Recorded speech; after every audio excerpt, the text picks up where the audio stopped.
Ladies and gentlemen, wrestling fans around the world, this is Wrestle Scope, and I'm Salvador, your no-holds-barred host, breaking the biggest stories in the squared circle. But tonight, oh man, tonight we're not just reporting news, we're unleashing a storm of outrage that's going to make your blood boil. Imagine this, CM Punk, the self-proclaimed best in the world, slithers his way to retaining his title in his hometown of Chicago, while Finn Balor, the Demon King himself, gets robbed blind in what can only be described as a travesty of justice. How dare they pull this stunt? Was it a fix, a hometown bias, or something even more sinister brewing behind the scenes? If this doesn't make you slam your fist on the table and scream for answers, then you're not a true wrestling fan. Stick with me because we're diving deep into this scandal, exposing every dirty detail, and trust me, by the end, you'll be firing up the comments, sharing this with every mark you know, and demanding a rematch at WrestleMania. Don't you dare click away. The truth is about to hit harder than a GTS. Okay, folks, let's rewind the tape and set the scene. We're talking about WWE's latest pay-per-view extravaganza, Elimination Chamber, live from the Windy City, Chicago, Illinois. The United Center was packed to the rafters with over 20,000 rabid fans, most of them decked out in CM Punk gear, chanting his name like he's some kind of messiah. But hold on, is that fair? Finn Balor, the Irish sensation who's clawed his way through demons and princes to get to this point, steps into the ring as the challenger for the WWE World Heavyweight Championship. This wasn't just any match. This was a war promised to redefine rivalries. And what do we get? A controversial finish that's got the IWC, Internet Wrestling Community, in an uproar. Let me paint the picture for you. The bell rings and these two titans lock up. Balor starts strong, using his speed and agility to counter Punk's brawling style. Drop kicks flying, and Enzuigiris connecting, Balor is on fire. The crowd, biased as they are in Chicago, even gives him some respect with those "this is awesome" chants. But Punk, oh sneaky Punk, weathers the storm and starts turning the tide with those vicious knee strikes and elbow smashes. It's back and forth, a clinic in professional wrestling, until, bam, the turning point that has everyone talking. About 15 minutes in, Balor hits his signature coup de grace from the top rope. The impact echoes through the arena and the ref slides in for the count. 1, 2, and Punk's shoulder pops up at the last millisecond. The fans erupt, but wait, replay shows Punk's foot was under the rope. Should that have been a rope break? The ref misses it, or does he? Conspiracy theorists are already saying the official was paid off or intimidated by the hometown hero's aura. This is outrageous. Balor, visibly frustrated, argues with the ref, and that's when Punk capitalizes with a low blow that the camera barely catches.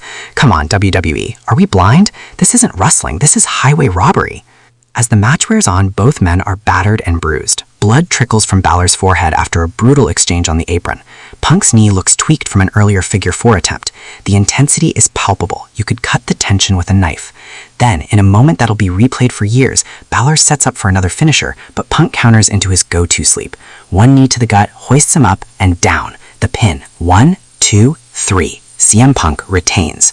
The Chicago crowd loses their minds, confetti falls, but Finn Balor lies there, staring at the lights, defeated not just physically, but seemingly by the system itself. Look at this image right here. CM Punk hoisting that title high, smirking like he owns the place, while Balor's dreams shatter. Does that make you angry? It should. This isn't just a loss, it's a statement that favorites get favored and underdogs get stepped on.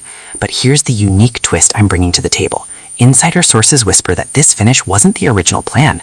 Word from the locker room is that Balor was supposed to go over clean, but last-minute changes, possibly influenced by Punk's star power or even higher-ups fearing a backlash in Chicago, flipped the script. Is this true? We're digging deeper, but if it is, it's a slap in the face to every wrestler grinding it out without the hype machine behind them. Now, let's backtrack a bit and give some context to why this match even happened.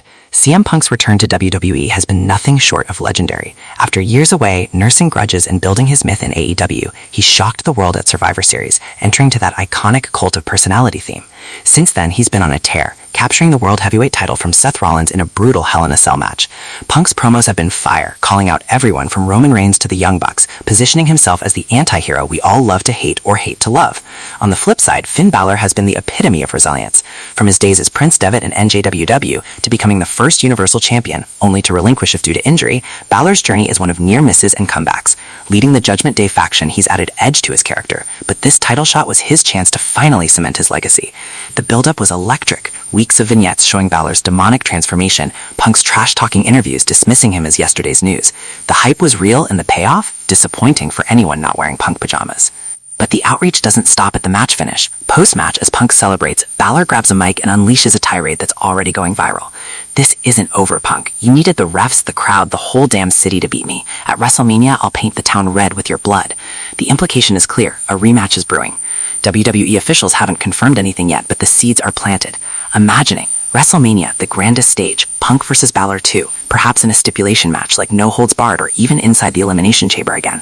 The potential is endless, but is it enough to right this wrong? Let's talk fan reactions, because that's where the real fire is. Social media is ablaze. Twitter, or X, whatever, is flooded with hashtags justice for Balor. One fan tweeted, CM Punk retains, more like CM cheat. WWE is rigged. Another said, Balor deserved better. This is why AEW is gaining ground. Even celebrities are chiming in. Rapper Ice Cube posted, that was some BS in Chicago. Balor got screwed. But of course, Punk's diehards are defending him tooth and nail. Hometown hero does what he does. Cry more. This division is perfect for engagement. It's us versus them, and everyone's picking sides. To add fuel to the fire, let's speculate on what's next. If a rematch happens at WrestleMania, what twists could we see?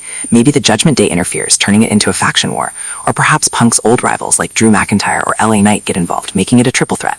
My unique twist here, what if this is all part of a larger storyline where Balor sells his soul to become the full demon again, but with a darker edge, maybe aligning with a surprise return like Bray Wyatt's spirit or something supernatural? It fits Balor's lore and could elevate the feud to epic proportions. Diving deeper into the match analysis, let's break it down move by move. The opening sequence was textbook. Collar and elbow tie-up, Balor transitions to a wrist lock, Punk reverses with a hammerlock. Balor flips out, hits a Pele kick, crown pops. Punk sells it like a champ, rolling to the floor for a breather. That's when the mind game starts. Punk grabs a fan sign reading Balor sucks and waves it, inciting boos from the neutral fans. Balor dives over the ropes with a tope con hilo, wiping out Punk, high spot of the night. Back in the ring, they trade strikes. Punk's Muay Thai knees connect hard, but Balor absorbs and fires back with European uppercuts. A suplex exchange follows. German from Balor, Northern Lights from Punk, both bridging for pins but only getting twos. The pace quickens. Balor attempts sling by, but Punk ducks and hits a shining wizard. Near fall. This is where the fatigue sets in, both men gasping, sweat pouring. Mid-match howlite. Balor locks in a submission, his modified dragon sleeper. Punk fights, reaches the ropes, but Balor drags him back. The ref warns, but no break, tension builds. Punk powers out, hits a pile driver. Banned move? No, it's legal, but controversial. Balor's neck sells the damage, setting up for the later finish. The closing sequence is where the anger peaks. Balor rallies with shotgun dropkicks, climbs for coup de grace. He leaps, connects, cover. 1, 2, kick out. Frustration boils over. Balor argues, Punk rolls him up, reversed into a pin by Balor, but Punk kicks out. Then the low blow I mentioned, subtle, but replay shows it. Punk follows with round kickies, staggering Balor. He hoists him for the go-to sleep. Knee to the gut, up on the shoulders, down hard. Pin. 1, 2, 3. CM Punk retains in Chicago. Why is this angering? Because Balor had multiple chances to win cleanly, but circumstances, read booking, favored Punk. In Chicago, of all places. It's like giving John Cena a win in Boston against a heel. Predictable and infuriating for purists. Now, let's explore the histories. CM Punk, real name Phil Brooks, born in Chicago on October 26, 1978, started in the indies like backyard wrestling and IWA Mid-South. He gained fame in Ring of Honor with feuds against Raven and Samoa Joe, honing his straight-edge persona. Signing with WWE in 2005, he debuted in ECW, forming the New Breed, but broke out as a solo star. His 2011 pipe bomb promo on Raw, calling out Vince McMahon, John Cena, the System, changed everything. He beat Cena at Money in the Bank in Chicago, starting a 434-day WWE Championship reign, the longest in modern era. Feuds with The Rock, Undertaker at WrestleMania 29, Paul Heyman, Punk was gold. But burnout led to his 2014 Royal Rumble walkout, citing injuries and creative frustrations. Punk ventured to UFC, losing 2 fights, then AEW in 2021. His run there was controversial. All-out brawl with the Elite, firing from AEW in 2023 amid backstage drama. His WWE return at Survivor Series 2023 was seismic, attacking Seth Rollins, earning the title in a Hell in a Cell at Bad Blood. Punk's the anti-establishment icon, but critics say he's become what he hated, a protected star. Finn Balor, Fergal Devitt, born in Ireland on July 25, 1981, trained in the UK and Japan. As Prince Devitt, he founded Bullet Club and NJWW, becoming IWGP Junior Heavyweight Champion multiple times. His high-flying, hard-hitting style made him a star. WWE signed him in 2004 for NXT, where he dominated, winning the NXT title from Kevin Owens at the Beast in the East. His Demon persona debuted, undefeated for years. Called up to main roster in 2016, he won the first Universal Champion, but relinquished it the next day due to injury, a curse that haunted him.